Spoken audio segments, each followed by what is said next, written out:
Mom, the Harper name embarrasses me. It makes me feel small. My son said that at his engagement party, in front of 40 people, while I sat alone at a corner table holding a glass of water so tight I thought it might shatter in my hand. He didn't even look at me when he said it. Victor thought this 72-year-old garbage truck woman would crumble. He thought I'd sit there, swallow my shame, and keep writing checks. He was wrong. Because while he and his new family were planning to destroy me, I was planning something of my own. And what I did at his wedding in front of 200 witnesses with cameras rolling went viral with 2 million views overnight. But I'm getting ahead of myself.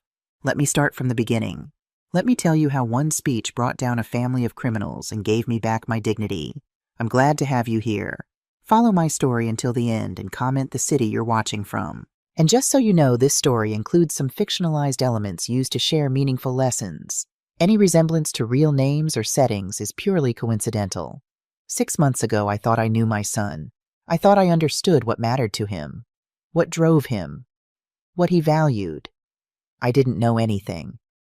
Not yet. It was January, middle of a Chicago winter, the kind of cold that doesn't just bite at chews, gets into your bones and stays there like an unwelcome guest. We were at a French restaurant downtown, one of those places where the menu has no prices and the waiters move like they're performing surgery on your plate. Victor had insisted on it for the engagement party, said it was appropriate. I showed up in my navy suit, the only one I owned that wasn't work clothes. I'd pressed it myself that morning, hung it on the bathroom door while I showered so the steam would ease out the wrinkles. It was the suit I wore to funerals and court hearings, and the one time a year I went somewhere that required more than steel-toed boots. Victor was already there with Natalie Prescott, his fiancée. She looked perfect. Hair swept up in some complicated arrangement that probably took 2 hours and $300. A dress that caught the light every time she moved silk, maybe. I didn't know designers, but I knew expensive when I saw it. Her father, Richard Prescott, sat at the head table like he owned the place. Maybe he did. He had that look, jaw set, shoulders squared, eyes scanning the room like he was appraising real estate. There were about 40 people. I recognized 3 faces. The rest were strangers in expensive clothes holding champagne flutes, laughing at jokes I didn't understand. Something about a vineyard in Napa. Something about someone's yacht. I sat at my assigned table not near the front and folded my hands in my lap. A waiter appeared. "Something to drink, ma'am." "Water's fine, thank you." He nodded like I'd said something quaint. I watched Victor work the room. He was good at it. The handshake, the lean in, the laugh that came half a second too late to be genuine. He moved through those people like he belonged there. Maybe he did. Maybe I was the one who didn't belong. At 7:30, Victor stood to make a toast. I figured he'd thank everyone, say something nice about Natalie, maybe mention his mother, maybe glance my way and smile. Instead, he said something that stopped my heart. "Natalie and I have an announcement," he said, grinning. His arm was around her waist. She was beaming. "When we get married, I'll be taking a new name." The room leaned forward. "Victor Prescott Harper." He paused for effect. Prescott first, of course. The room erupted. People smiled, nodded. Someone called out, "How romantic." Someone else said, "So modern." Applause. Champagne glasses rising. I sat there. My water glass felt like it weighed 20 pounds. I looked at Victor, waiting for him to glance my way, waiting for some flicker of acknowledgement, some sign that he knew what he'd just done. He didn't look at me, not once. He was too busy soaking up the attention arm around Natalie, basking in the glow of people who thought erasing your mother's name was progressive. I set my glass down very carefully. My hand was shaking, but I didn't let anyone see. I'd had 72 years of practice at not letting anyone see. I waited, through the rest of the toasts, through the laughter, through Natalie's father standing to say how honored he was to welcome Victor into the Prescott legacy. I waited until the crowd thinned, until people drifted toward the bar or the valet stand, until the energy shifted from celebration to the slow wind down of an evening. Then I found Victor. He was on the outdoor patio leaning against the railing smoking a cigarette. That was new. I didn't know he smoked. The January wind cut through my suit jacket like it wasn't there. My breath came out in white clouds. "Victor," I said quietly. He turned, exhaled smoke into the frozen air. "Mom, hey." He smiled the kind of smile you give a neighbor you barely know. "Great party, right? You're changing your name." "Yeah," he shrugged. One shoulder, casual. Prescott Harper. Nice ring to it, don't you think? I stared at him. At this man I'd carried for 9 months, nursed through fevers, driven to school every morning in a truck that smelled like diesel and coffee. You're putting their name first. Well, yeah. Another drag. Makes sense. Natalie's family is what? My voice came out sharper than I intended. Or maybe exactly as sharp as I intended. Victor sighed. The kind of sigh you give when someone is being difficult, when someone doesn't understand how the world works. Mom, don't make this a thing. It's just a name. Just a name. Something tightened in my chest. Not the familiar ache, the one I'd been ignoring for months. The one that came with shortness of breath and cold sweats at 3 a.m. This was different. This was emotional, not physical. Or maybe it was both. Victor, that's our name. Your father's name. He looked away. Flicked ash over the railing, watched it disappear into the dark. Exactly, he said. That's why I need something more. Something more. Harper is a working-class name, Mom. Prescott opens doors. At networking events, at client dinners, when people hear Harper, they look at me like I'm there to fix their plumbing or haul their trash. He took another drag, then looked at me, and I saw something in his eyes I'd never seen before. Not quite pity, not quite contempt. Something in between, something worse. You want the truth? He said. I didn't answer, but I didn't walk away. Harper embarrasses me, he said. That name makes me feel small. The words hit like a punch to the sternum. I actually stepped back. My heel caught on the patio tile and I nearly stumbled. Small? I whispered. Yeah. No shame in his voice. No hesitation. Like he was stating a fact. The sky is blue. Water is wet. Your name embarrasses me. I'm sorry if that hurts, but it's the truth. Prescott Harper sounds like someone who belongs in the rooms I want to be in. He paused. Harper alone. That's who you are, Mom. Not who I want to be. I wanted to say 100 things. About the 40 years I'd spent building that name. About starting with an insurance check and 2 broken-down garbage trucks and turning it into something that employed nearly 300 people. About how his father carried that name with pride when we had nothing but each other and a 2-bedroom apartment that smelled like cabbage on Sundays. But I didn't say any of those things, because looking at my son in his Italian suit with his Swiss watch and his cigarette, I realized something that froze me from the inside out. He wasn't just rejecting the name, he was rejecting me, everything I was, everything I'd built, everything I'd sacrificed so he'd never have to feel hungry or afraid or small. You really think that little of us? I asked quietly. Victor's expression softened. Just for a moment. Just long enough for me to see a flicker of something guilt maybe, or the ghost of the boy he used to be. Then it was gone. It's not about you, Mom, he said. It's about me. My future. Your future, I repeated. Yeah, I nodded slowly. Felt something cold settle in my gut. Something heavy and permanent like a stone dropping into still water. Got it, I said. I turned and walked away, through the restaurant with its cloth napkins and crystal glasses, past all those people who thought my son was so romantic, so progressive. None of them knew what he was really saying. None of them heard what I heard. I got into my truck. Old, reliable 20 years of service, dented fender rust spots on the tailgate. The heater barely worked. I pulled out of the parking lot and drove through empty Chicago streets, my hands gripping the wheel so tight my knuckles went white. Halfway home I had to pull over, not because of the road, because of my chest. The ache was back. The real one, the one that had nothing to do with my son's words, and everything to do with the heart that was slowly failing inside my ribs. I opened the glove compartment with trembling fingers, found the prescription bottle, fumbled with the cap. 1 pill, under the tongue. Wait. I sat there on the shoulder of I-90 18-wheelers, shaking my truck as they roared past, and I waited for the tightness to ease. Nobody knew about the heart condition. Not Diane, my CFO. Not Robert, my lawyer. Not Sophie, the closest thing I had to a real family member who still cared. Nobody. Because if they knew, they'd tell me to slow down, to rest, to let someone else carry the weight. And I couldn't do that. Not yet. The pain faded. I pulled back onto the road. All I could hear the whole drive home was Victor's voice. Harper embarrasses me. That's who you are, Mom. Not who I want to be. I pulled into my driveway on the south side. The house was dark. It had been dark every night for 27 years, ever since James died. I sat there engine off, staring at the porch light I'd forgotten to turn on. And I knew right then, sitting in that cold truck, in that cold driveway, in that cold city, this wasn't over. Something was about to change. I could feel it the same way I felt that January wind cutting through everything, finding every crack, every weakness. My son wanted to climb higher. Fine, but he was about to learn something I'd known my whole life: the higher you climb, the harder you fall.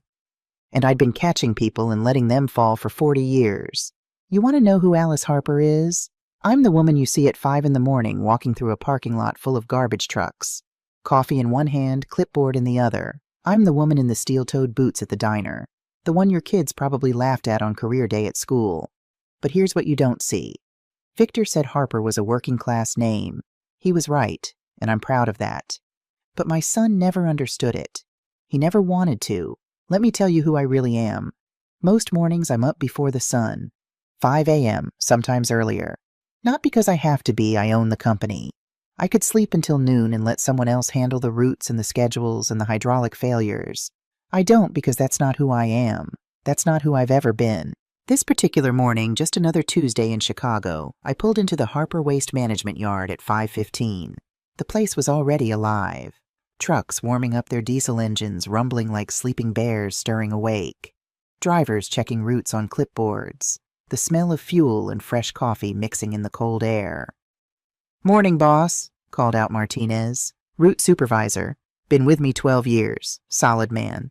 His daughter just got into Northwestern on a scholarship, and he told everyone in the yard about it for 2 straight weeks. "Morning," I said, pulling on my work jacket. Not the fancy kind. The kind with my name stitched on the breast pocket and oil stains that wouldn't come out no matter how many times I washed it. I walked the lot like I did every morning.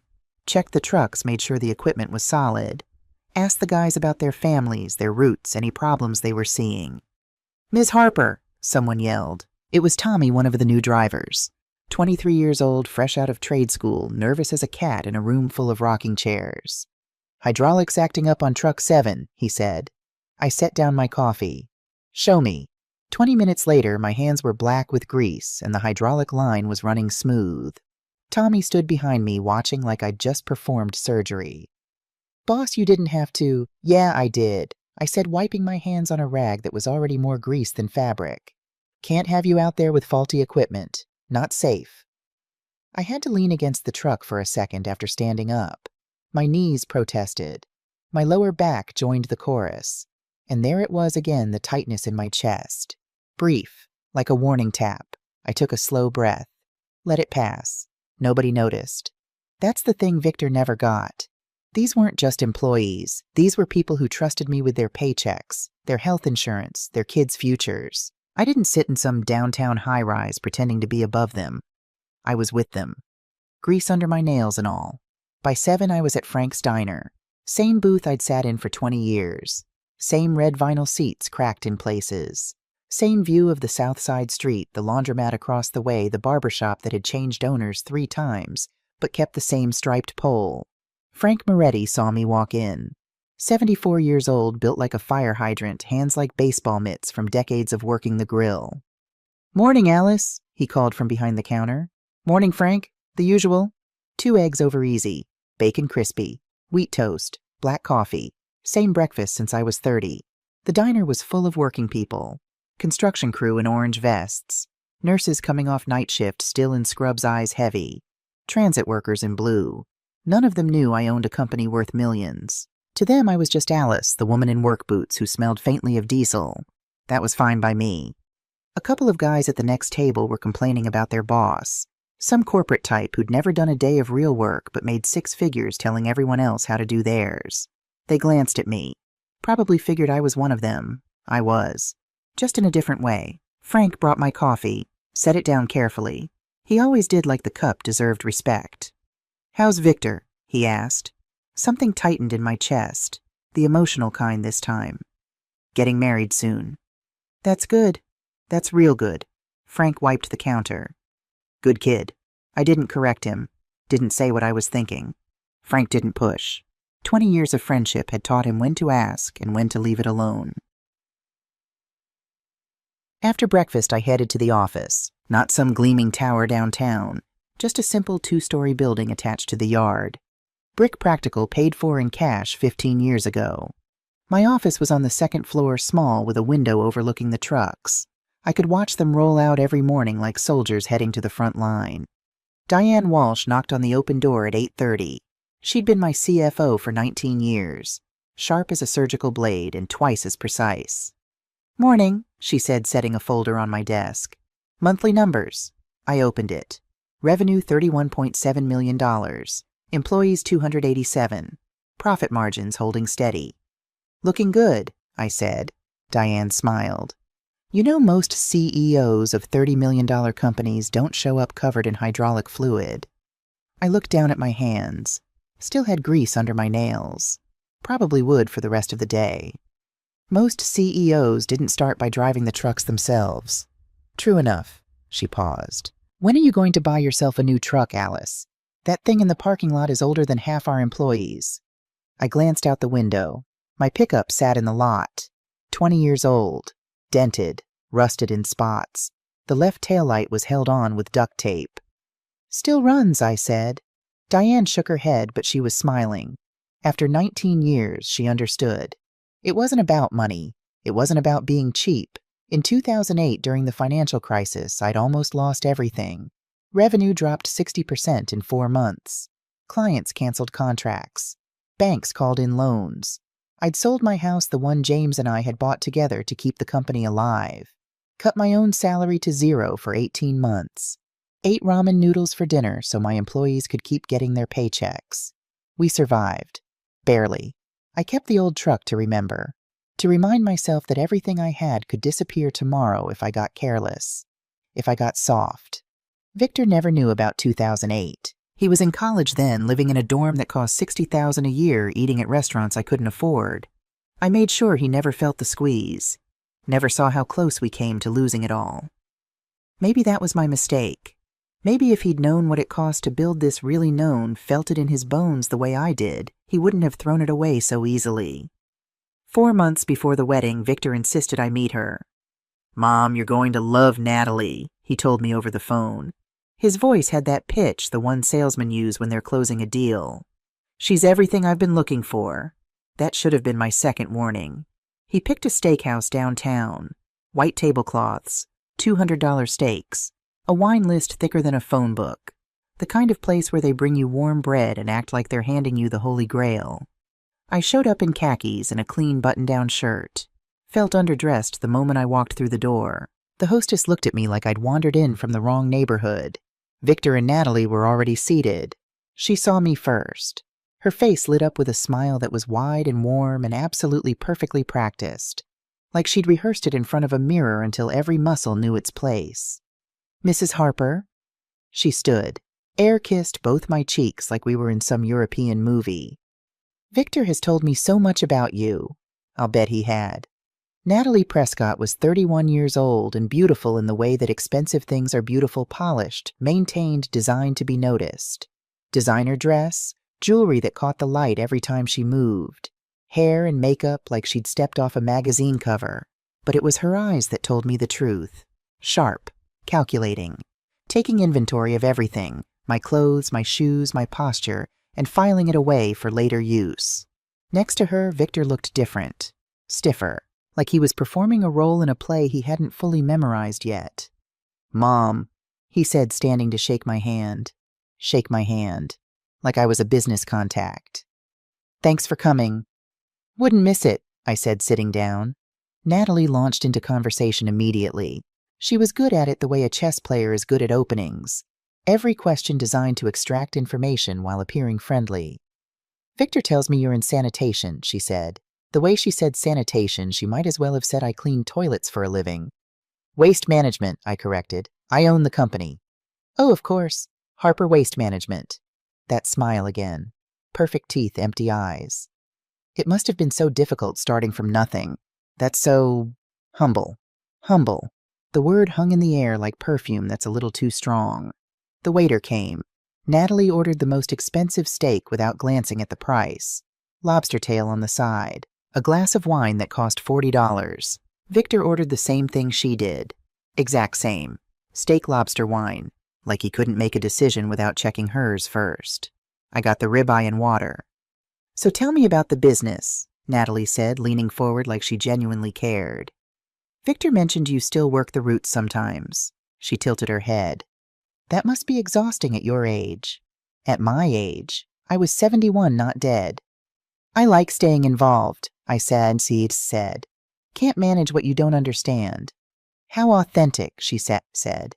Authentic, another knife wrapped in velvet. Most women your age would have retired by now. You must be tired all the time. Translation, you're old. Step aside. Victor shifted uncomfortably. Natalie, my mom built a really successful company. She has almost 300 employees. A flicker of something crossed his face. Was that defense? Was he actually defending me? Oh, I know, Natalie said. She touched his arm, possessive, like marking territory. It's very impressive. For a local business. For a local business. Like Harper Waste was some mom-and-pop operation barely scraping by. I took a breath, held it, let it out slowly. And what about your family? I asked. Victor mentioned your father's in business too. Her smile got brighter, like someone had turned up the wattage. Oh yes, environmental consulting. Very prestigious. We work with corporations, government agencies. My father has connections all over Chicago. Sounds important, I said, flat as a pancake. It is. She sipped her wine. Victor and I were actually discussing how our family's businesses might complement each other.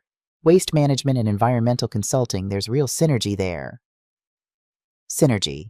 God, I hated that word. Victor jumped in. We were thinking there could be partnership opportunities down the line. You know, modernize Harper Waste's approach. Victor tells me everything about the business, Natalie interrupted, smiling at me. How hands-on you are. How you still drive trucks sometimes. She paused like she was choosing her next word carefully. It's so quaint. Quaint. Another insult dressed up as a compliment. I watched her throughout dinner. The way she touched Victor constantly, arm, shoulder, hand marking territory. The way she answered questions I'd asked him. The way she steered every conversation back to her family, their connections, their world. And Victor, my son, sat there letting it happen, nodding along, smiling that tight, uncomfortable smile. He barely looked at me. Then her phone rang. She glanced at the screen. Her face changed. Not dramatically, just enough for someone who was paying attention. The color drained slightly. Her jaw tightened. Excuse me, she said. I need to take this. She stepped away from the table, turned her back to us. I couldn't hear the words, but I heard the tone. Quiet. Submissive. A voice I hadn't heard from her all evening. Yes, Dad. I understand. I'll handle it. When she came back, her hand was trembling slightly under the table. She hid it by reaching for her wine glass. But I saw it. Victor saw it too. He took her hand under the table, squeezed it. And something in that moment, the trembling, the forced calm, the way she looked at Victor like he was her only safe place, made me wonder if Natalie Prescott wasn't just a predator. Maybe she was a weapon someone else was pointing. The bill came, $280. Natalie didn't reach for her purse. Victor pulled out a credit card, the one I was still paying for. I didn't say anything, just watched. Mrs. Harper, Natalie said as we stood to leave. Thank you so much for dinner. It was lovely getting to know the woman who raised Victor. She paused, tilted her head. You must be so proud of how far he's come. How far he's come. Away from me. Away from Harper. Away from everything I'd taught him. I drove home that night with my gut twisted in knots. Something was wrong. I couldn't name it, couldn't prove it, but I felt it deep in my bones, the same way I felt a storm coming before the sky changed color. The next morning I called Robert Callahan. 27 years we'd been friends. He was my lawyer, but more than that, he was someone I trusted with my life. Had trusted with my life back in the early days when every contract could have been a trap and every handshake could have been a con. Robert, I need you to look into someone for me. Who? Natalie Prescott, Victor's fiancée. Robert laughed. You're just being an overprotective mom, Alice. Maybe, I said. I stared out my kitchen window at the empty street. Morning sun hitting the pavement, making it look almost warm. Almost. She's not trying to impress me, Robert. She's trying to get rid of me. He sighed. Look, I'll ask around. But Alice, sometimes young couples just need space. Yeah, I said. Maybe. But I didn't believe it, not for a second. Let me tell you about Sophie Bennett.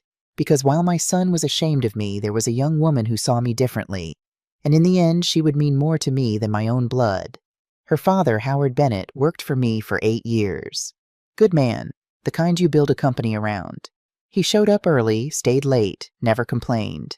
Drove routes, trained new hires, covered shifts when other guys called in sick. Howard wasn't just an employee. He was the backbone of the operation. In 2016, he got diagnosed with stage 4 lung cancer. He didn't smoke, just bad luck. The universe rolling dice and landing on the worst possible number. The treatments were brutal. Chemo that left him hollowed out, radiation that burned him from the inside. His insurance covered some of it, but not nearly enough. The bills piled up like snow in a Chicago winter, slowly at first, then all at once. I found out when he missed 3 days of work. That wasn't like Howard. In 8 years, he'd called in sick twice. I went to his house. He answered the door looking like he'd aged 10 years in a week. Cheeks sunken, eyes that used to spark with humor, now flat and tired. "Ms. Harper." His voice was thin. "Sorry, I should have called." "What's going on, Howard?" He told me everything. The diagnosis, the debt. His daughter Sophie, 25 years old, trying to finish design school while working 2 jobs to help pay his medical bills. I didn't think twice. "Howard, you focus on getting better. We'll handle the rest." "Ma'am, I can't ask you to." "You're not asking, I'm telling." I called my insurance broker that night. Got Howard's medical bills covered. The ones insurance wouldn't touch, I paid out of pocket. Every last one. Howard lasted 6 more months. The cancer was too far gone by the time they caught it. He died on a Wednesday in March. Sophie was holding his hand. He left behind his daughter and about $30,000 in remaining debt. I paid it. All of it. Then I called Sophie, offered her a job at Harper Waste. Administrative work at first, but I told her if she wanted to finish design school, I'd cover the tuition. "Why?" she asked. Her voice was small and broken like glass that had been stepped on. "You don't owe us anything." "Your father gave me 8 years of loyalty," I said. "That means something to me. In my world, that means everything. That was 8 years ago.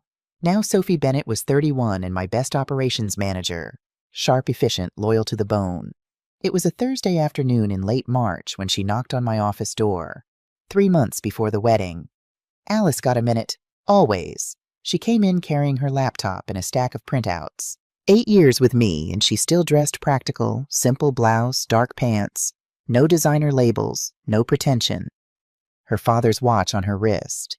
The only expensive thing she owned, and it was expensive because of what it meant, not what it cost.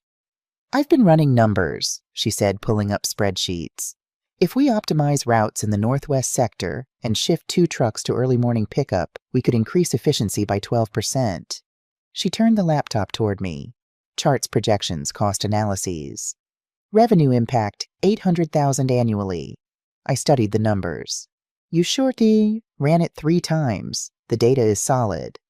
"You're better at this than I ever was, Sophie." She smiled. "I learned from the best boss." We worked through the projections for 20 minutes. Route adjustments, fuel savings, driver scheduling. Sophie had thought of everything, even the impact on overtime costs and vehicle maintenance cycles. Then she hesitated. I knew that hesitation. It meant she wanted to say something that wasn't about spreadsheets. "Something on your mind?" I asked. "Victor's wedding." She paused. "How are you feeling about it?" I'd told Sophie some of it. Not everything.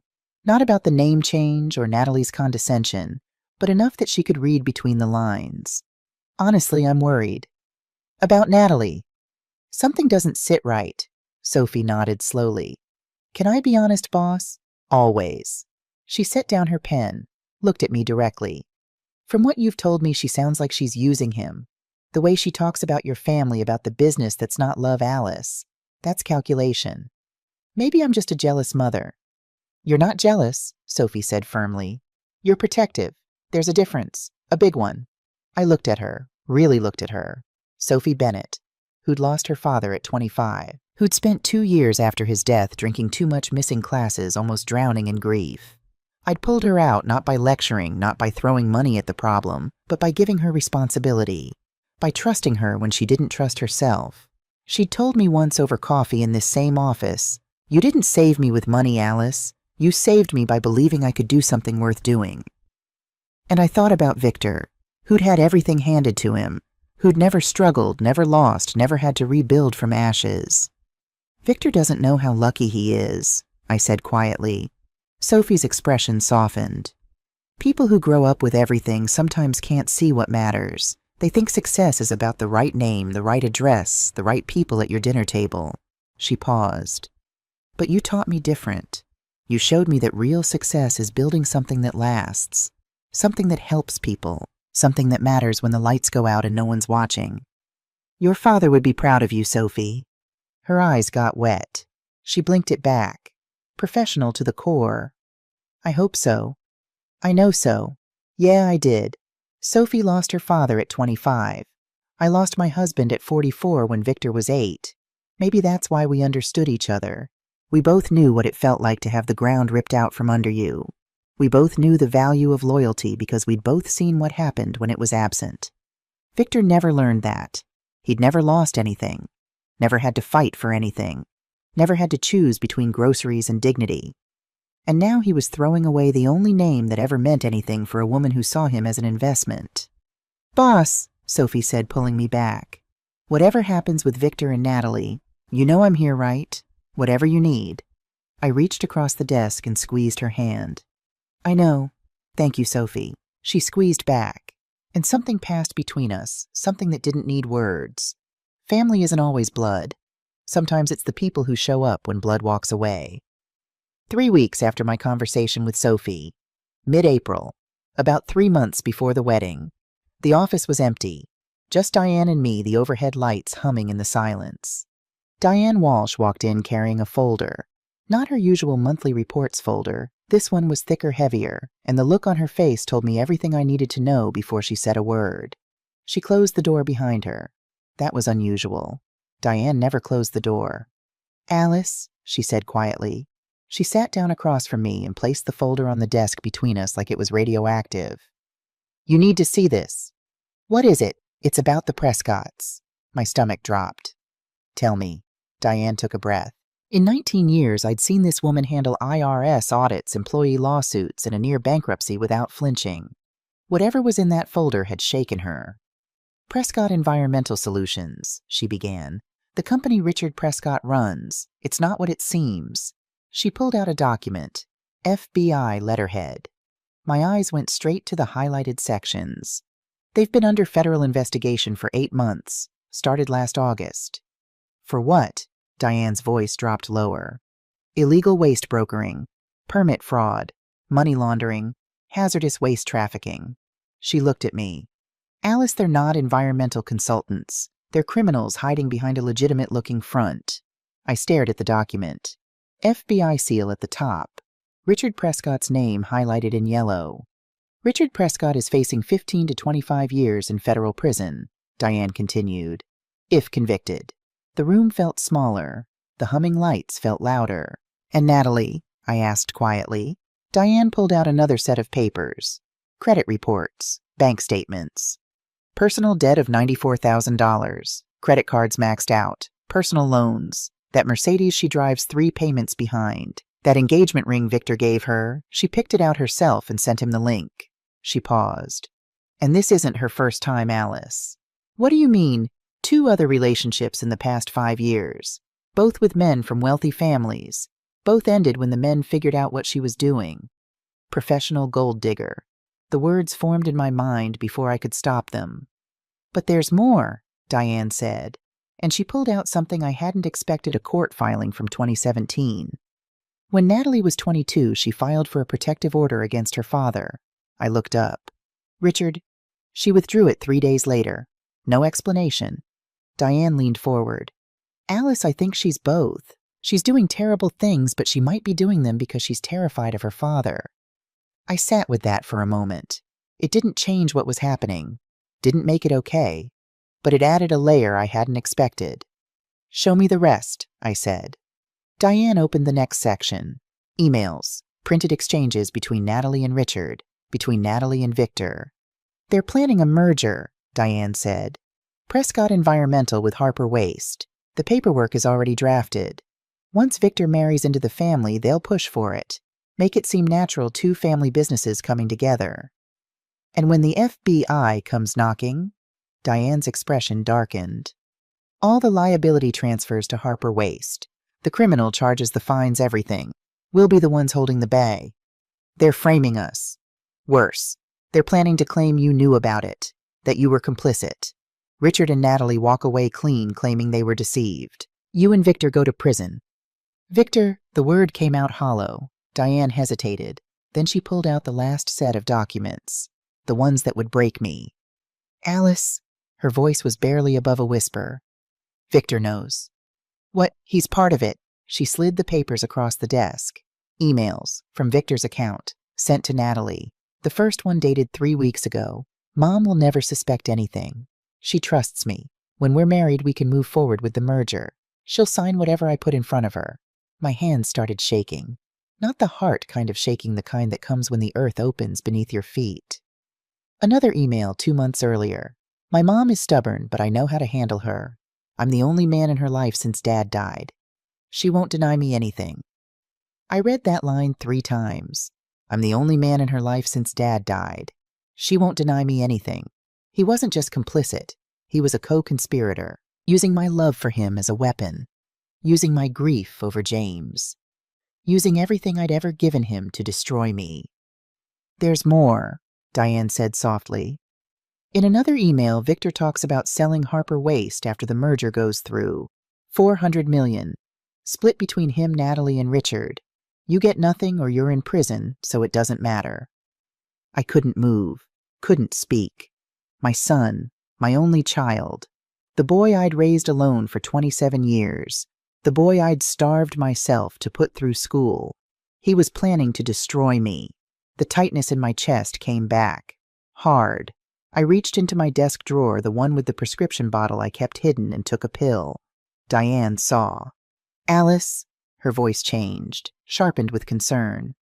What are you taking? Nothing. That's not nothing, is that? She leaned forward. Heart medication. Alice, how long have you, Diane? I looked at her. Whatever she saw in my eyes made her stop. Not now, please. She sat back. But the worry didn't leave her face. I stared at those emails for 2 hours after she left. Read them over and over. Each time the words cut a little deeper. Mom will never suspect anything. She trusts me. She'll sign whatever I put in front of her. Part of me, the mother part, the part that remembered holding him in the delivery room, his tiny fingers wrapped around mine, wanted to believe it wasn't real, wanted to believe the emails were faked or taken out of context, or that there was some explanation that would make it all okay. But I'd built a company from nothing, survived a recession that killed businesses 10 times my size. You don't do that by lying to yourself. The emails were real. My son was betraying me. And then sitting in that quiet office with the hum of fluorescent lights and the distant rumble of garbage trucks returning from their routes, I heard my mother's voice. Ruth Harper, dead 15 years now, but her voice, I'd never forget her voice. Alice, you've got one choice, sink or swim, and that boy is not going to pay for your mistakes. She'd said something like that to me once years ago in a different context. The night James died. When I was lying on the couch, unable to move, unable to think, unable to do anything but stare at the ceiling and wonder how I was supposed to keep breathing, she'd pulled me up by my collar, literally grabbed me and hauled me to my feet. Get up, she'd said. That boy needs his mother, so get up. I got up then. I'd get up now. I locked the documents in my desk drawer, picked up the phone. Robert, I said when he answered, I need to see you tonight. It's urgent. Tonight, Alice, it's almost 9. I know, but this can't wait. A pause. I could hear him thinking. What's going on? I'll explain in person. But Robert, bring everything you need for estate planning.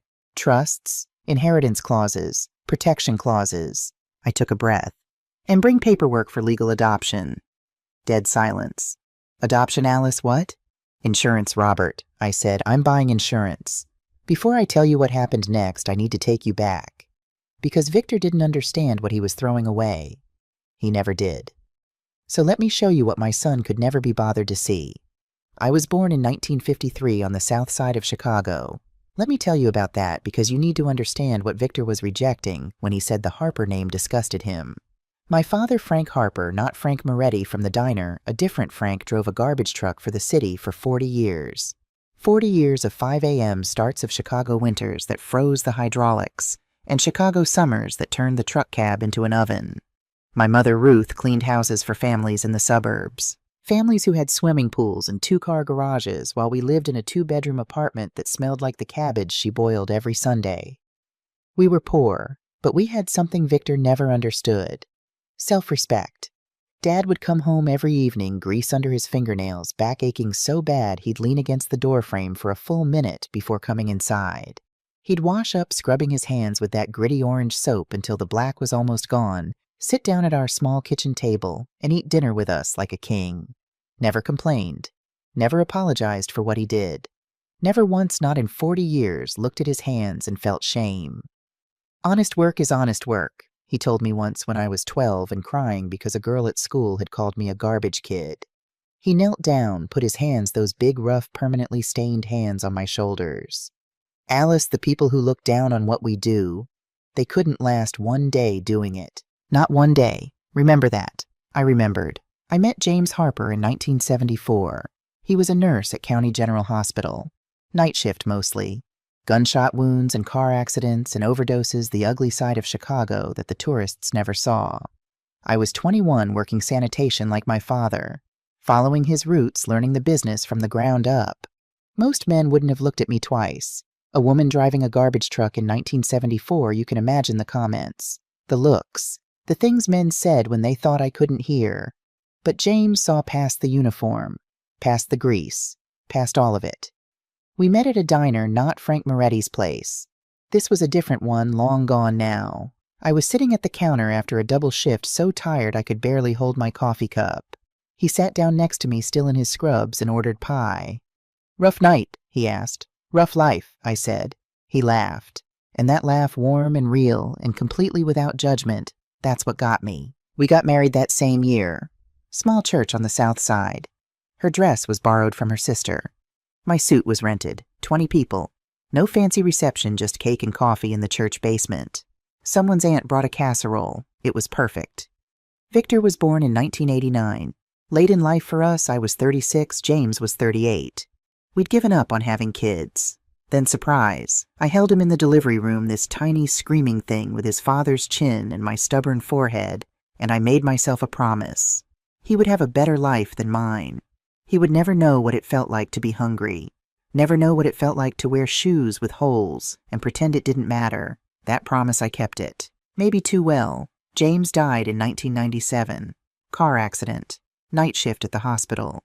Some drunk driver ran a red light at the intersection of Ashland and 47th. James was driving home after 12 hours of stitching up other people's emergencies. He never got to stitch up his own. Victor was 8 years old. I was 44. The insurance company sent a check. $87,500. That was what my husband's life was worth, apparently. $87,500. 3 days after the funeral, I was sitting on the couch. Couldn't move. Couldn't think. Victor was at my mother's house. The apartment was empty and silent and smelled like the flowers people had sent, lilies mostly, which I've hated ever since. My mother came over, found me there. She didn't say anything at first. Just sat down next to me on that old couch and put her hand on mine. We sat like that for maybe 5 minutes. Then she grabbed me by the collar and pulled me up. "Alice," she said. Her voice was hard as concrete. "You've got one choice, sink or swim, and that boy is not going to pay for your mistakes. I can't. Your father drove a truck for 40 years to put food on our table. James worked nights to save strangers' lives. You think they'd want you sitting here feeling sorry for yourself?" I didn't answer. "Get up," she said. "That boy needs his mother, so get up." So I got up. I took that insurance check, and I bet everything on myself. Bought 2 beat-up garbage trucks from a guy in Cicero who was going out of business. Hired 3 men who were willing to work for a woman not easy to find in 1997. Victor did his homework in my office every night while I made phone calls, chased contracts, begged for business. I'd tuck him into a sleeping bag on the office couch, then go back to the desk and work until 2 in the morning. It was brutal. The first year, 3 companies refused to give me contracts because I was a woman. One guy, I'll never forget this, looked me dead in the eye and said, "Lady, go home and take care of your kid." I didn't say anything. 2 years later, when his company went bankrupt, I bought his contracts. Every single one. Didn't say anything then either. Didn't need to. Over the years, the company grew. I hired good people, treated them right, built something that mattered. And through it all, I gave Victor everything. Private school with kids from wealthy families, $60,000 a year. 4 years of college at a top university, $200,000. A condo in Gold Coast when he graduated, $1.35 million. A car, $52,000. Monthly allowance so he wouldn't have to struggle, $2,800. Everything I never had. Everything I dreamed of for him. But somewhere along the way, Victor stopped seeing me as his mother. He started seeing me as an embarrassment. When he was 16, he stopped inviting friends to the house. Said it was too far from where they lived. But I knew. He was ashamed of the South Side. Ashamed of the modest house. Ashamed of the mother who came home smelling like work. When he was 20, he stopped mentioning what I did for a living. My mom's in business, he'd say. Never the name, never the industry. When he was 30, he stopped visiting unless he needed money. And he always needed money. I kept giving it. Kept hoping.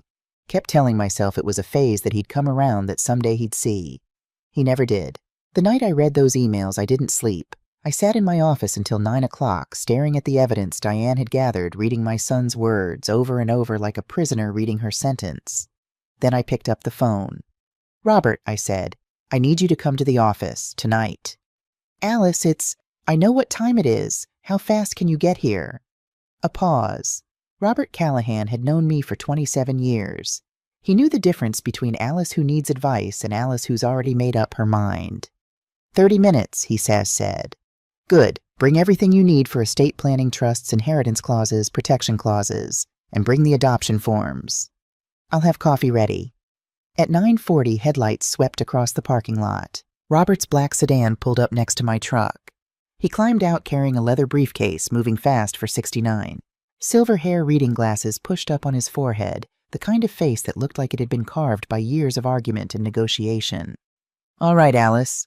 He set the briefcase on my desk and sat down. "Talk to me." I didn't waste time. Slid the folder across the desk.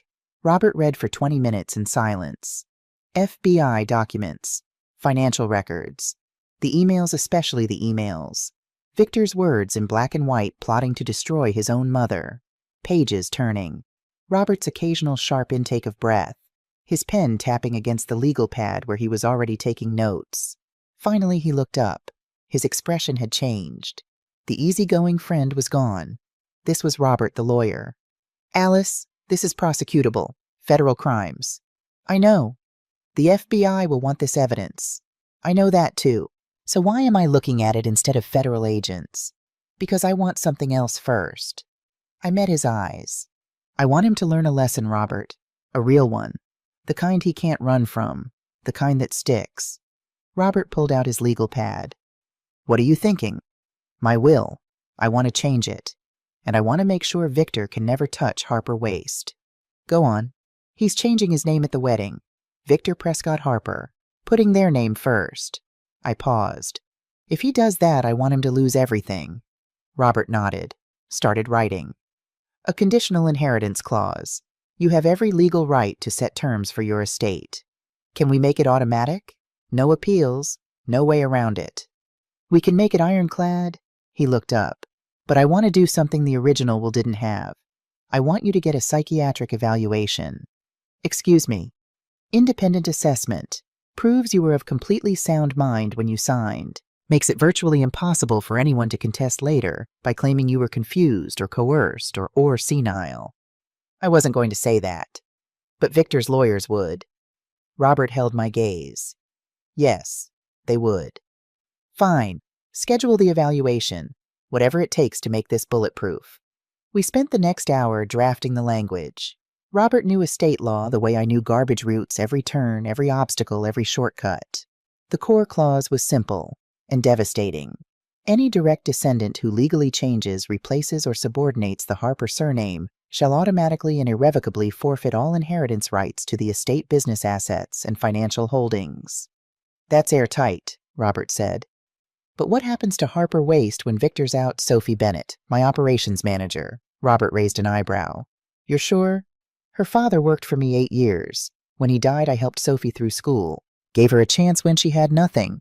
She's been loyal, competent, and she understands what this company means, what it really means.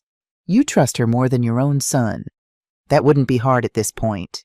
Robert made more notes. His pen moved fast, precise. Here's what I recommend. 55% of company shares to Sophie, 45% to a charitable foundation. Keeps the company stable while doing real good. The James Harper Foundation, I said, for families who've lost someone. Medical bills, funeral costs, college tuition, the things insurance doesn't cover. The things that drown people when they're already drowning. Robert's expression softened, just for a second. Then the lawyer came back. James would have liked that. Yeah, I said, he would have. Now if we're giving Sophie 55% of a multi-million-dollar company, we need to make it bulletproof. Victor could contest. Claim you weren't in your right mind. Claim Sophie manipulated you. How do we prevent that? Adopt her, legally. Adult adoption under Illinois law, it's straightforward. A petition, a hearing, Sophie's consent. 2 to 3 weeks to process through the courts. Once it's done, she has the same legal standing as Victor. Equal footing. Something settled in my chest. A quiet certainty like a key turning in a lock. Sophie Bennett Harper, I said. Exactly. Robert pulled out different forms. I'll draft the adoption papers tonight. But Alice, there's something you need to understand. I waited. If Victor backs out, if he doesn't change his name, the clause never triggers. He keeps his inheritance. This only works if he walks into it willingly. He'll walk into it, I said. He's too proud not to. And if he does, there's no going back. This will be irrevocable. You'll be cutting off your only son. I looked at the photo on my desk. Victor at 8 years old, first day of 3rd grade, missing 2 front teeth, grinning like the world was made of candy. Something in me cracked. Robert, I said, and my voice came out smaller than I wanted. Am I doing the right thing? He studied me for a long moment. You're protecting yourself, Alice. I'm cutting off my son. He cut you off first, when he called your name an embarrassment, when he planned to put you in prison. Robert leaned forward. You're just making it official. I picked up the pen. My hand shook. I stared at the signature line, thought about the boy in the photo, the baby I'd held in the delivery room, the teenager who'd asked me to teach him how to drive in the truck, the real truck, Mom, the big one. Then I thought about the emails. Mom will never suspect anything. She trusts me. The boy I'd raised was gone. The man sitting in that Gold Coast condo, plotting with criminals to steal my life's work, that man was a stranger. I signed. Robert called in 2 associates who didn't know me or my family, independent witnesses. A notary arrived 20 minutes later. We signed, dated, sealed. The will stays sealed until triggered, Robert explained. Attorney-client privilege. Victor won't know until he changes his name. And by then it'll be too late. Robert walked me to the door. Past midnight now. The parking lot was empty except for my truck and his sedan. When are you telling Sophie? He asked. Soon, before the wedding. She needs to understand what she's agreeing to. And Victor, I looked out at the night. Chicago in April. Cold enough to see your breath, warm enough to pretend spring was coming. He'll find out at the wedding, I said, in front of everyone, in the same room where he tried to humiliate me. Robert shook his head slightly. Not disapproval, more like the look a man gives when he realizes he's standing next to someone more dangerous than he thought. Remind me never to cross you, Alice. You've been loyal for 27 years, Robert. You've got nothing to worry about. I drove home through empty streets. The city was quiet, but my mind was a storm. The documents were signed. The trap was set. All Victor had to do was walk into it. And I knew he would. Because my son had never faced a real consequence in his entire life. I'd made sure of that. Protected him from everything. Shielded him from every hard lesson, every painful truth, every moment that might have taught him that actions have prices. That was ending now. I pulled into my driveway, cut the engine, sat there in the dark. The house was quiet. The street was quiet. The world was quiet. But inside me, something was wide awake. I reached into the glove compartment, took another pill, the second one today. I wasn't supposed to take 2. The tightness eased, slowly, I thought about James, what he'd say if he could see all this. He'd be heartbroken not just at Victor, but at me, at what I was about to do. But James was also the man who'd taught me that love without boundaries isn't love. It's surrender. "I'm sorry, baby," I whispered to the empty truck. "But I have to fight this one." Nobody answered. I went inside, locked the door, sat at the kitchen table, the same table where I'd fed Victor breakfast for 18 years, where James and I used to sit after Victor went to bed drinking decaf and planning a future that never came. And I waited. 4 weeks until the wedding. 4 weeks until my son learned what the Harper name really meant. 2 weeks after signing those documents with Robert, the adoption papers came through. Processed by the court, stamped official. All I needed was Sophie's signature. It was a Friday afternoon in mid-May. The yard was winding down for the weekend. Trucks rumbling back from their routes, drivers clocking out the familiar end-of-week rhythm I'd listened to for 27 years. I found Sophie in her office, hunched over next week's schedules, pen between her teeth, laptop open to 3 different spreadsheets. "Sophie," I said from the doorway, "can you stay a few minutes after everyone leaves? I need to talk to you." She looked up. I saw the flash of worry cross her face the way it always did when I asked for something outside the routine. "Is everything okay? Did I mess up the efficiency report because I double-checked the—" "You're not in trouble," I said. "Just stay, please." Of course. An hour later, the building was empty, just the 2 of us and the hum of the overhead lights. Sophie came to my office. She walked in the way she always did, straight-backed professional hands clasped in front of her, like a student reporting to the principal. 9 years she'd worked for me. 9 years of proving herself every single day. And she still thought I might fire her. "Sit down, Sophie." She sat, perched on the edge of the chair like she might need to bolt. I'd rehearsed this conversation for 2 weeks, practiced the words in my head while driving routes, while lying awake at 3 in the morning, while sitting in Frank's diner, staring at coffee I wasn't drinking. Now, sitting across from her, every rehearsed word disappeared. "I need to ask you something important," I said. Sophie nodded, still anxious. "I want to legally adopt you, make you my daughter, Sophie Bennett Harper." She froze. Not a small freeze, a full stop, like someone had pressed pause on a movie. Her eyes went wide, her lips parted, but nothing came out. "I've already drawn up the papers with my lawyer," I continued. "They've been processed through the courts. Everything's legal. All that's left is your signature." I paused. "If you want to." Sophie stared at me for what felt like a full minute, then her eyes filled.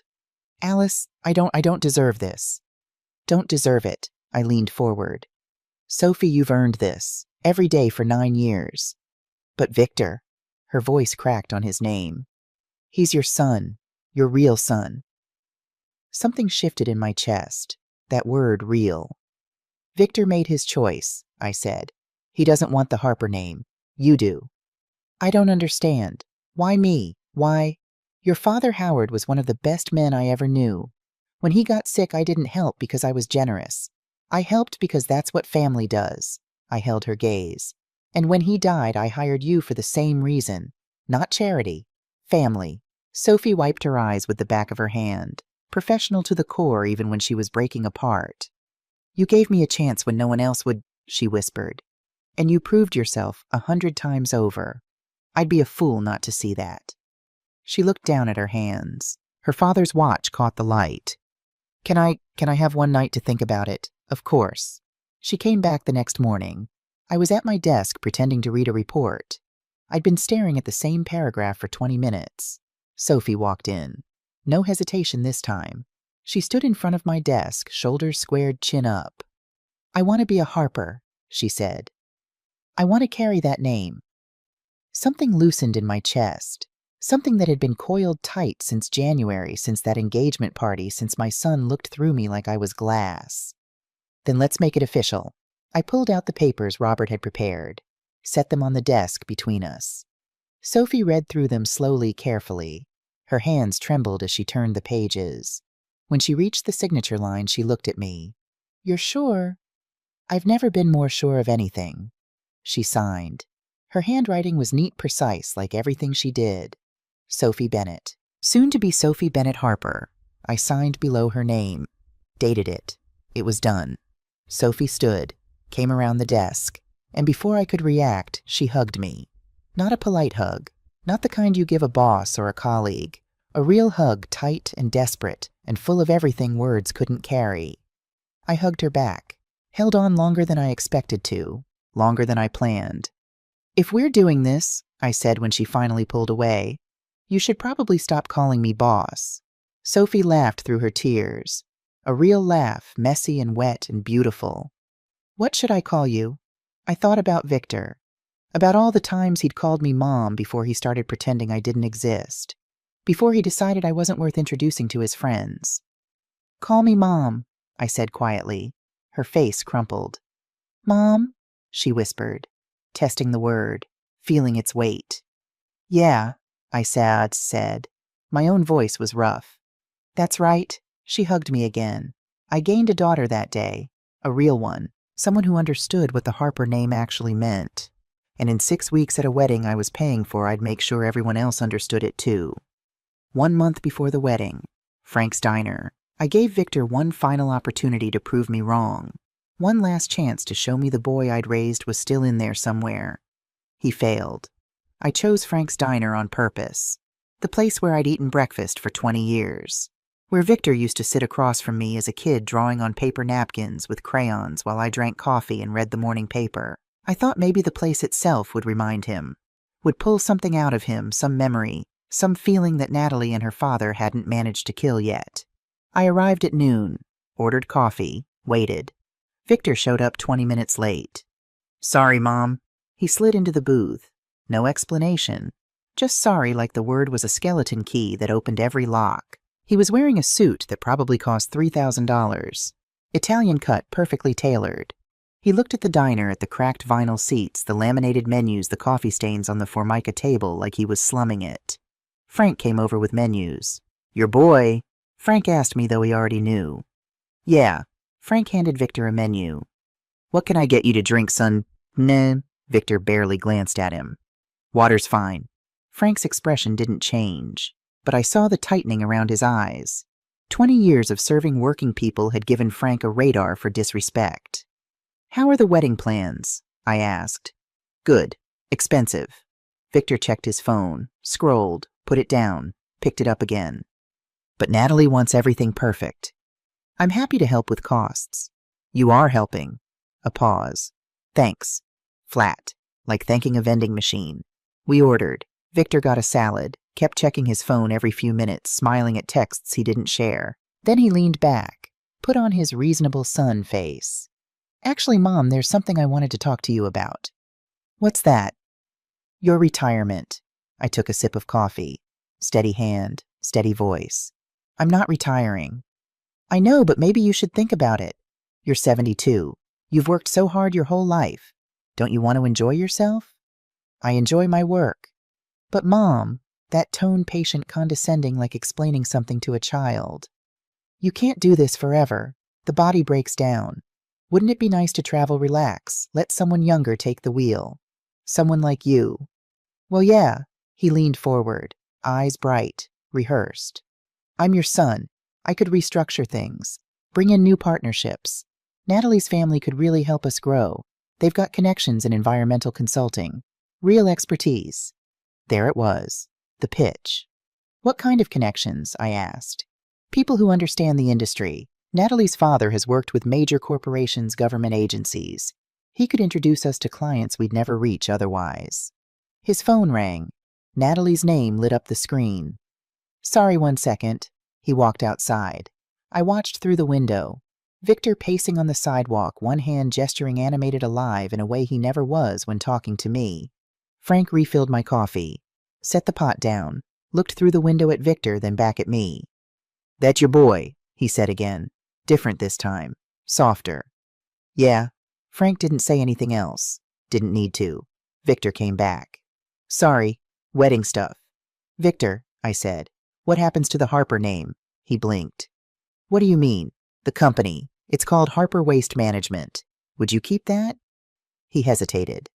Just a beat, but I caught it. A micro-expression. The slightest twitch of his jaw. "Maybe rebrand," he said carefully. "Something more modern, but we can talk about that later. My coffee tasted like ashes. The check came. Victor didn't reach for it. I paid. Like I always paid. Like I'd been paying for everything his entire life. Outside, Victor gave me a quick hug, the kind you give someone you're trying to get away from. "Think about it, Mom," he said. "You've earned a rest."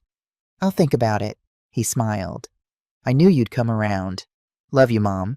He walked to his car, drove away. I stood in the parking lot watching his taillights disappear. Frank came out, wiped his hands on his apron. "You okay, Alice?" "Yeah." "That boy." Frank shook his head slowly. "He don't see you." "Does he?" "No," I said. "He doesn't." That night the chest pains came back, worse than before. Not the gentle squeeze I'd grown used to. This was a fist clenching hard, holding on. I sat on the edge of my bed, one hand pressed against my sternum, breathing through my teeth. It lasted 7 minutes. Felt like 7 hours. When it passed, I drove to the emergency room. Alone. 2 in the morning, streets empty, every stoplight a small eternity. The doctor, young guy, probably 30, the kind of doctor who still believed he could fix everything, ran tests. EKG, blood work, ultrasound. He came back looking like he'd aged 5 years. "Mrs. Harper, your heart is weakening. Significantly. If you don't have surgery within the next 6 months, the risk of a major cardiac event is," he paused, chose his words, "very high." "How high?" "High enough that I'd strongly recommend you reduce stress immediately and schedule the procedure as soon as—" "I'll think about it," I said. He stared at me. "Mrs. Harper, this isn't something you think about. This is—" I said I'll think about it. "Thank you, doctor." I drove home in the dark. Didn't tell anyone. Not Diane, not Robert, not Sophie, because if they knew they'd try to stop me. They'd tell me to rest, to let it go, to let Victor and the Prescotts win.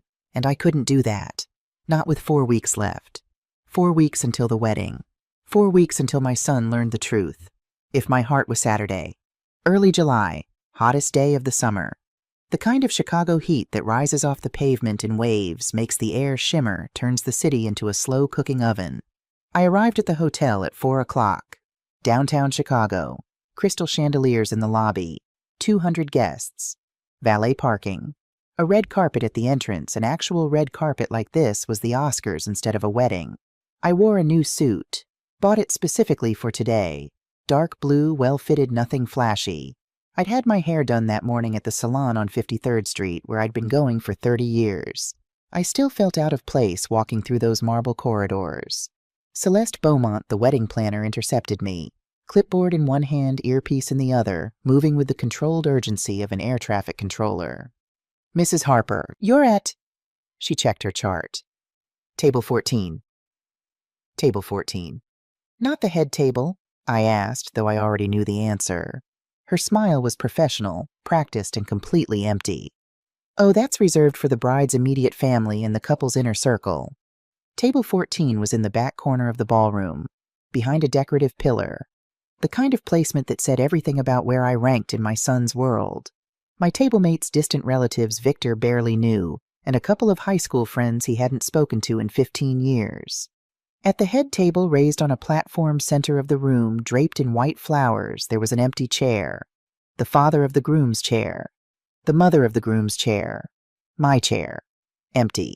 Sophie arrived 20 minutes later, found me at table 14 and sat down beside me.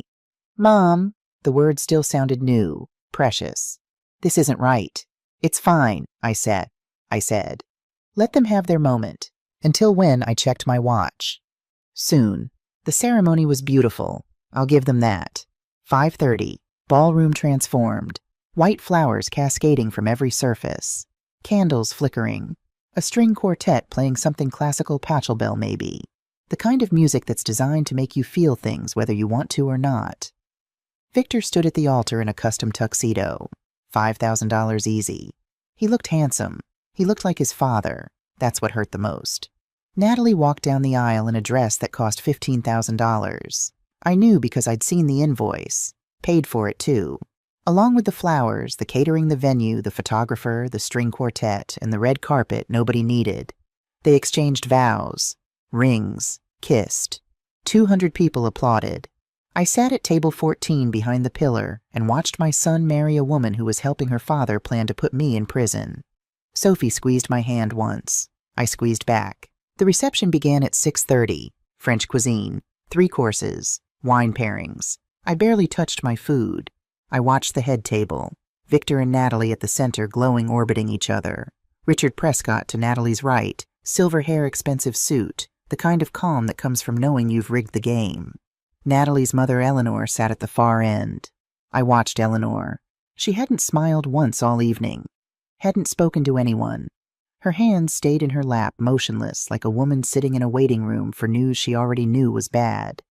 Every time Richard spoke, Eleanor looked away. She was afraid of him. It was written all over her, in the set of her shoulders, in the way she flinched when his voice got too loud, in the way she held her wine glass without drinking from it. I recognized that fear. I'd seen it in women who came to me looking for work after leaving bad situations. Women who'd spent years making themselves small so someone else could feel big. Eleanor Prescott wasn't celebrating her daughter's wedding. She was enduring it. At 7:30, the speeches began. Richard stood first, tapped his champagne glass with a silver spoon. The room fell silent. "Today," he said, his voice carrying with practiced authority, "we welcome Victor into the Prescott family, a family built on tradition, on excellence, on legacy." Applause, nods, smiles. Natalie went next. "I want to thank my incredible family. The Prescotts have given me everything, a foundation, a name, a future. And I'm so grateful that Victor wants to be part of that." More applause. Then Victor took the microphone. My heart, my broken, failing, stubborn heart, started beating faster. "I have an announcement," he said, grinning, that salesman's grin. "Something I'm really excited to share." The room leaned forward. "As of this morning, I have officially and legally changed my name." The AV tech paid for by me brought up an image on the screen behind Victor. A legal name change certificate, official stamps, signatures. Victor Prescott Harper. Prescott first, Harper second. "This is my tribute to Natalie's family," Victor continued. "The people who welcomed me with open arms and showed me what it means to belong to something bigger than yourself." The room erupted. 200 people standing, clapping, raising glasses. Someone near the front called out, "That's beautiful." Natalie kissed Victor. Richard stood and shook his hand. Photographers' cameras flashed like lightning. I sat at table 14, behind the pillar, watching my son celebrate, erasing my name. Sophie looked at me. Her jaw was tight. Her eyes were fire. "Mom!" I stood up. The applause was still going when I started walking. Slow, steady, like I had all the time in the world.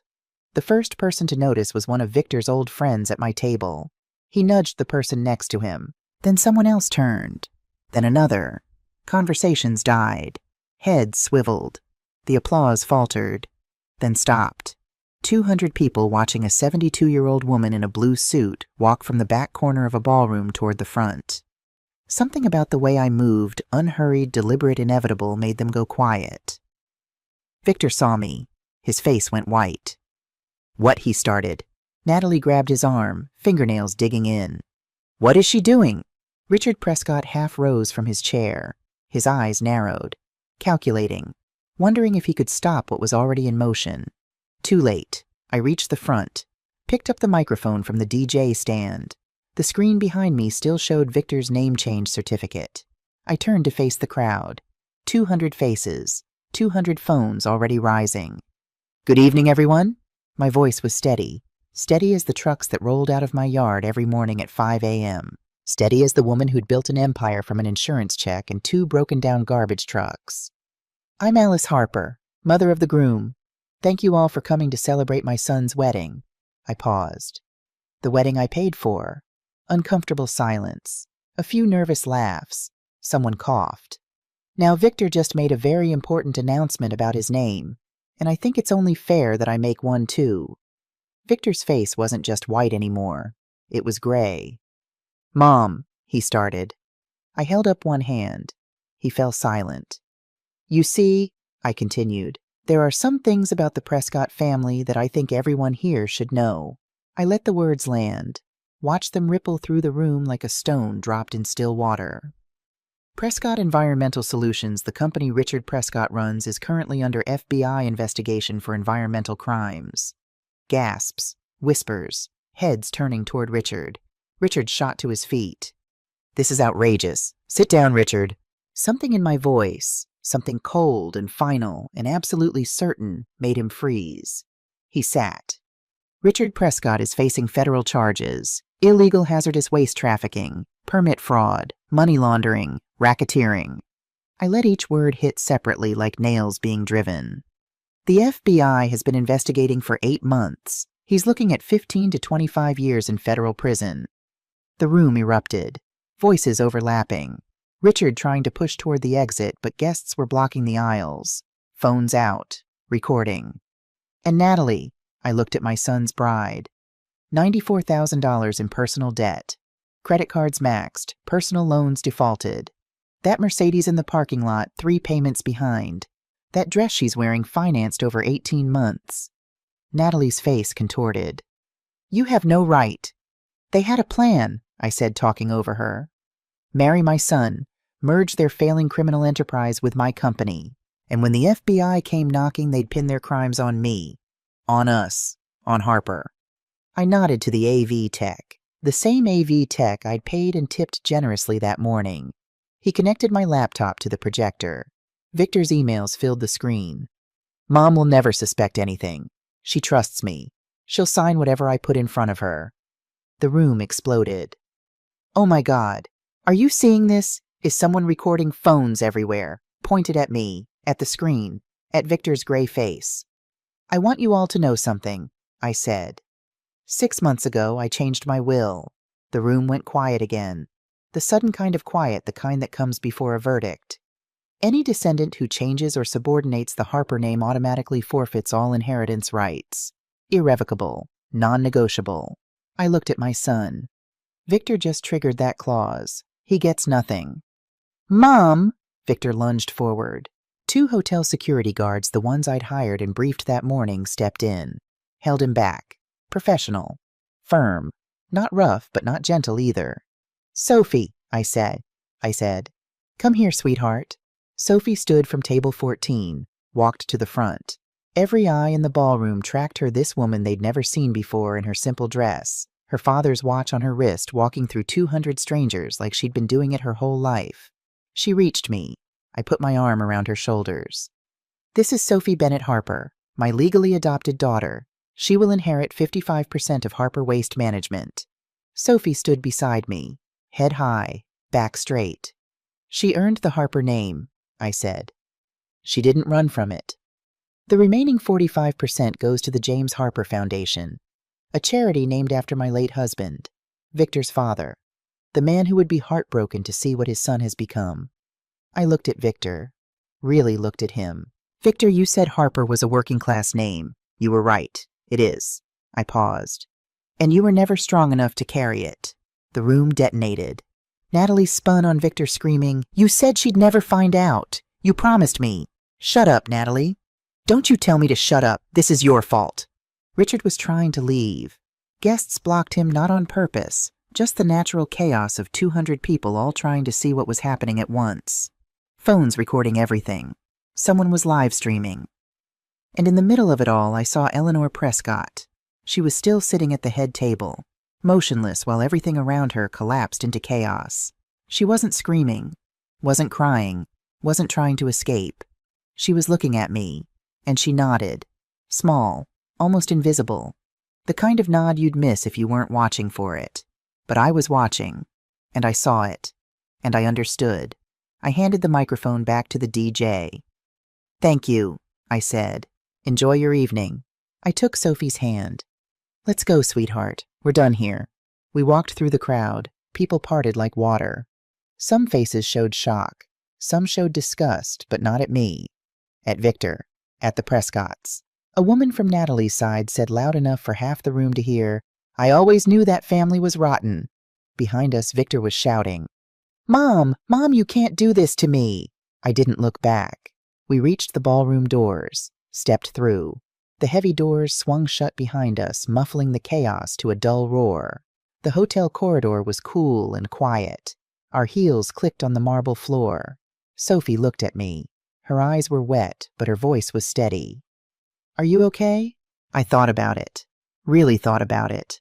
About Victor in there, his perfect wedding destroyed his perfect plan, exposed his perfect new name worthless. About Natalie screaming accusations. About Richard trapped by his own guests. About Eleanor's quiet nod. About James. About what he'd think. What he'd want. Yeah, I said. I'm okay. We walked out into the Chicago night. July heat, city lights, traffic sounds the smell of lake water and exhaust. My truck was in the parking lot. 20 years old. Dented. Rusty. The left taillight still held on with duct tape. Sophie looked at it and laughed. A real laugh, the kind that breaks the tension like sunlight through storm clouds. Seriously, Mom, you just publicly destroyed the Prescotts, and you're driving home in that? This truck is paid for, I said, and it's mine, just like the Harper name. I started the engine. It coughed once, like it always did, then caught. As we pulled out of the lot, I could see people streaming out of the hotel entrance. Phones still up, still recording, still posting. By morning, it would be everywhere. I reached into the center console, found the pill bottle, shook one out, swallowed it dry before Sophie could notice. My heart was hammering, not just adrenaline. The real thing, the broken thing inside my chest reminding me it was still there, still failing, still running out of time. Not yet, I told it. Not yet. Where are we going? Sophie asked. Frank's Diner, I said. I'm hungry, and I need coffee. Sophie smiled, leaned back in the passenger seat, rested her head against the window. Best idea I've heard all night. I drove through Chicago, past the fancy hotels and the expensive restaurants and the red carpets and the crystal chandeliers. Back to the South Side, back to cracked vinyl booths and laminated menus and coffee that cost $1.50. Back home. The morning after the wedding, I woke up to 41 missed calls. All from Victor. I sat at my kitchen table, the same table where I'd fed him cereal every morning for 18 years, where James and I used to drink decaf after he went to bed and watch the screen light up again. Victor, Natalie, a number I didn't recognize. Victor again. I powered the phone off and made coffee. The video had gone viral overnight. Someone at the wedding, probably dozens of someones, had posted clips to every platform that would take them. By Sunday morning, it was everywhere. Mother exposes son's betrayal at wedding reception. Chicago businesswoman's shocking speech goes viral. Wedding from hell, mother of the groom drops bombshell. 2 million views in 48 hours. The comment section was a war zone of praise and pity, and people who had opinions about a family they'd never met. This woman is a legend. I'm crying. Someone hug this mother. Best wedding speech in history. My face was on the local news. Channel 5 ran it at noon, Channel 7 at 6. A reporter from the Tribune left 3 voicemails. They called me a hero. I didn't feel like a hero. I felt like a woman who'd just amputated her own arm to save the rest of her body. The surgery was necessary. That didn't mean it didn't hurt. By Monday, the consequences hit like a freight train. Victor called 63 times. I knew because I checked the blocked call log before deleting it. His texts escalated through the day like a fever climbing. Morning, Mom, please. I need to talk to you. Afternoon. You're ruining my life. Do you understand that? Evening. I'll sue you. I swear to God I'll sue you for everything. I blocked his number. Permanently. Natalie's lawyer contacted Victor with divorce papers on Tuesday.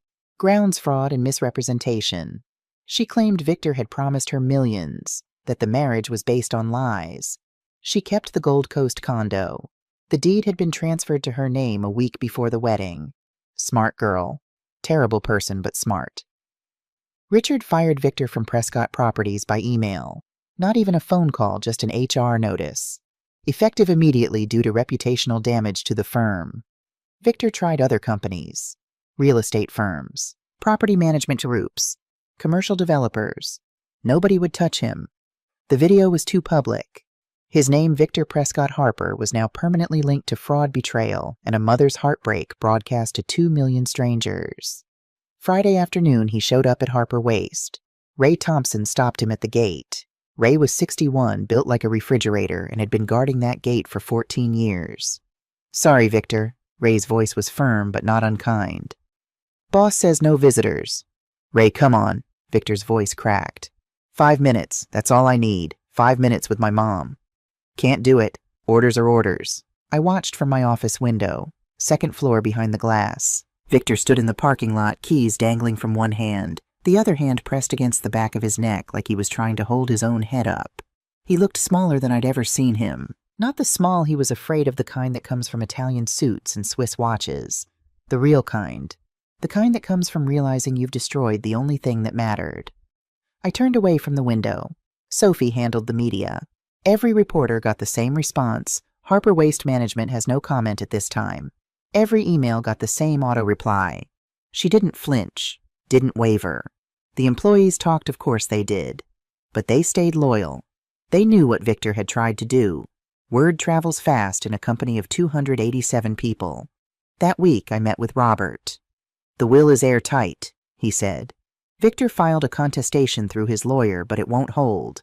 The psychiatric evaluation sealed it. You were of sound mind, independently verified. The name change clause is crystal clear. He triggered it voluntarily. Case closed." "Good." Robert studied me. "How do you feel?" "Empty," I admitted. "Not like I won, just empty." "That's grief," Robert said quietly.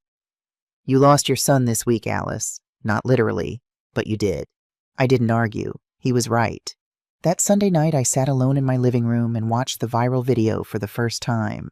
There I was, 72 years old, blue suit, standing at a DJ booth in a hotel ballroom, microphone in hand, dismantling my son's life in front of 200 witnesses. The comments called it justice. It didn't feel like justice. It felt like surgery without anesthesia. I closed the laptop, took my heart medication, sat in the dark, and waited for whatever came next. 1 week after the wedding, Sunday afternoon, 3 people on my porch: Victor, Natalie, Richard, standing there like they had a right to be, like showing up uninvited was something reasonable people did. I looked through the window first. Across the street, Mrs. Patterson's curtains twitched. South Side Chicago, everyone knows everyone else's business. I opened the door, stood in the frame, didn't step aside. "Alice," Richard said, smooth, controlled, boardroom voice. "We need to talk." "No," I said. "We don't." Victor stepped forward. He looked terrible, unshaved, wrinkled shirt, dark circles carved under his eyes like someone had scooped out the flesh with a spoon. "Mom, please, 5 minutes." "Natalie's divorcing me," he said. "I don't have a job. I don't have anywhere to go." "Sounds like your problem." "I'm your son." "Are you—" I crossed my arms. "Because last I checked, you're Victor Prescott Harper now. The Harper part's just decoration. Isn't that what you wanted?" He flinched, like I'd slapped him. Richard took a step forward. The smooth voice shifted just slightly, an edge underneath. "Alice, let's be reasonable. We can still make this work. Merge the companies. You take 60% control. We clean up our act. Everyone benefits." "Everyone benefits," I repeated. "You were planning to send me to prison. That was worst-case scenario planning. We would never have actually—" "I don't do business with criminals, Richard." His jaw tightened. The mask slipped just for a second. Underneath was something cold and calculating and very, very dangerous. Then the mask came back. "Think carefully, Alice. You're making enemies you don't want." "Is that a threat?" "It's reality." He held my gaze. "The business world is small. You'll regret this." I stepped back and closed the door, locked it, stood there with my hand on the knob listening to muffled voices outside. Victor shouting, Natalie shouting at Victor, Richard on his phone, his voice sharp and clipped. Through the window I watched them climb into Richard's black Mercedes. Richard was still on his phone, one hand cutting the air in angry gestures. Whoever was on the other end wasn't hearing good news. They drove away. I called Robert immediately. "They just left. Richard made threats." "What kind?" "Said I was making enemies, that I'd regret this." Robert was quiet for a moment. "Then, Alice, be careful. Richard Prescott knows dangerous people. Desperate men do reckless things." I hung up and sat in the living room. Same room where James and I had planned Victor's future. Same room where I'd told Victor I was proud of him when he graduated college. I should have called the police right then. Should have hired security. But I thought the worst was over. I was wrong. 2 weeks after I refused their offer, the EPA showed up at my yard. That's when I knew Richard Prescott had made his move. It started small. Anonymous tips sent to our biggest client's allegations that Harper Waste was dumping illegally. 3 contracts suspended pending investigation. Then the black SUVs Tuesday morning, 7 a.m. 3 vehicles, federal plates, agents climbing out in dark suits and serious faces. Special Agent Karen Rhodes, EPA Criminal Investigation Division, short brown hair, sharp eyes. The kind of woman who'd heard every lie ever told and wasn't interested in hearing another one. Mrs. Harper, we have a warrant to search these premises. 6 hours. They tore through everything. Trucks, storage areas, filing cabinets, the break room refrigerator. And they found exactly what they'd been told they'd find. 55-gallon drums of industrial chemicals, hidden behind old tires in the back storage area, medical waste, industrial solvents, labels from hospitals and chemical plants. Planted, every last one. Then came the paperwork. Disposal certificates with my forged signature, fake bank records, cash payments linking me to offshore accounts I'd never heard of. Then Danny Simmons. I'd fired Danny 3 years ago for stealing tools. He'd threatened to sue, called me names I won't repeat, then vanished. Now he was back. Telling the EPA I'd ordered him to dump chemicals at night. He had logs fabricated, photos staged, and $50,000 in his bank account from an offshore shell company. 5 weeks after the raid, they arrested me, handcuffed me in front of my neighbors. Mrs. Patterson across the street, hand over her mouth. The mailman frozen on the sidewalk. Miranda rights, fingerprints, mugshot, the whole humiliating parade. Bail $500,000. Robert posted it with his own property. I walked out of the federal building with an ankle monitor and the taste of copper in my mouth. Revenue dropped 40% in 2 weeks. Employees quit. Clients disappeared. 27 years of reputation gone in a news cycle. And my heart, my actual physical failing heart, was getting worse. The stress was eating me alive. I could feel it in the tightness that never fully went away now, in the shortness of breath, climbing 1 flight of stairs, and the pills I was taking 3 times a day instead of 2. Week 7 after the wedding. Late afternoon.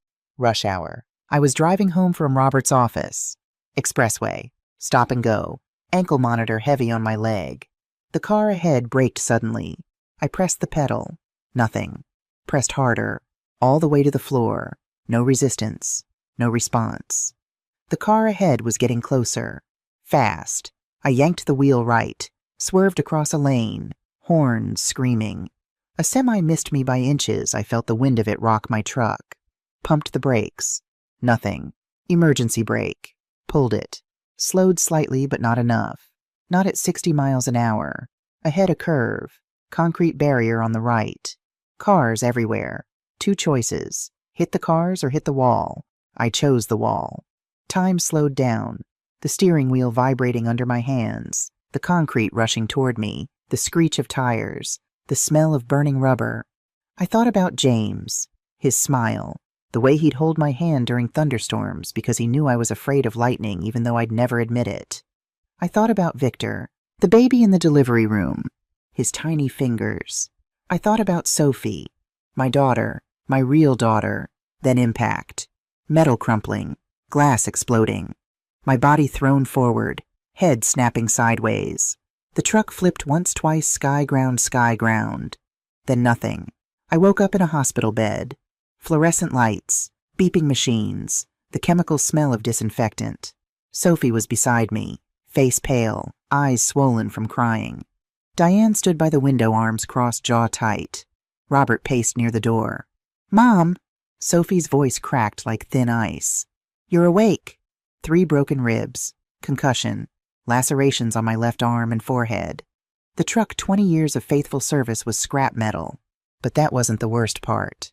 Detective Julia Owens, Chicago PD, arrived an hour later.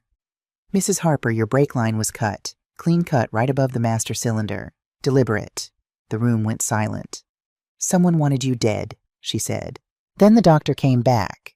Different expression this time. He'd run tests while I was unconscious. "Mrs. Harper, your cardiac function is severely compromised. How long have you been taking this medication without a cardiologist's supervision?" Sophie's head snapped toward me. "What medication?" The secret I'd carried since January, the pills in the glove compartment, the emergency room visit I never told anyone about, it was over. "Mom," Sophie's voice shook. "How long?" 7 months, I said. 7. She pressed her hand over her mouth. You could have died. Not just from the crash, from your own heart. She was right, and I had no defense. I'm sorry, I said. I needed to finish what I started. Sophie didn't yell, didn't lecture. She just took my hand and held it. Tight, like if she let go, I'd disappear. That was worse than yelling. So much worse. Victor called that night. The blocked number somehow got through, or maybe I'd forgotten to block this one. I almost didn't answer. Mom, his voice was raw, wrecked. I heard about the accident. Are you okay? I'm alive. A long silence. Breathing. Then, they tried to kill you. Because of me. You didn't cut my brake line, Victor. But I brought them into your life. I started this. All of it. I waited. Let the silence work.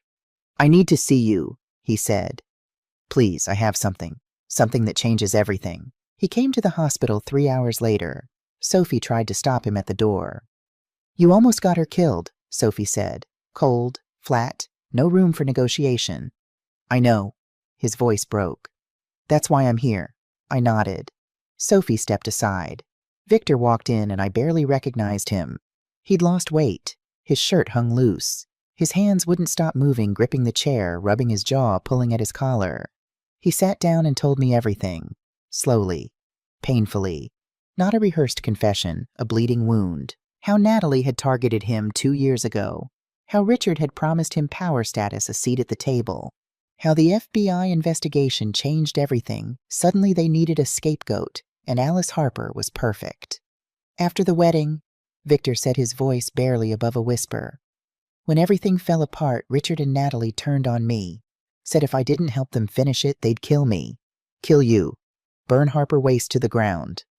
And you believed them? Yes. He looked at his hands. Because I saw what happened to the FBI agent who got too close to their operation. Agent Thomas Collins. He disappeared 2 months ago. Just gone. Richard bragged about it. The room temperature dropped 10 degrees. Then Victor reached into his jacket pocket and pulled out his phone. I've been recording them, he said, for 3 weeks. Everything. He pressed play. Richard Prescott's voice filled the hospital room. Clear, unmistakable, cold. The Harper frame-up is perfect. EPA bought the evidence. Danny Simmons sealed it. Alice Harper will be in prison by fall. Then Natalie's voice. And if she fights back, then we handle it. Same way we handled Agent Collins. Brake lines, gas leaks, accidents happen. Sophie stared at the phone. Robert, who'd arrived minutes earlier, leaned forward. There's more, Victor said. Hours more. Richard detailing the EPA setup. The payments to Danny Simmons, the forged documents, all of it. Robert took the phone, listened, made notes. His expression went from grim to granite. This is admissible, he said. Illinois is a one-party consent state. Victor recorded conversations he participated in. It's legal. Victor looked at me. I'll testify. Against Richard. Against Natalie. Against everyone. His eyes were wet. I'll take whatever punishment I deserve. I just want to make this right. I studied my son's face, looking for the con, looking for the angle, looking for the salesman who'd sat across from me at Frank's Diner talking about synergy and rebranding. I didn't find him. What I found was a 35-year-old man who'd made terrible choices and was finally willing to pay for them. You've got a long road ahead, Victor, I said. I know. This doesn't fix everything. It doesn't fix most things. I know that too. I held out my hand. He took it. We didn't hug, didn't cry, just held on. Together, he asked. I hesitated. 1 heartbeat. 2. Together. The trial lasted 3 weeks. Federal courtroom downtown Chicago. I won't drag you through every day. You've been patient enough. The highlights: Diane testified on day 2.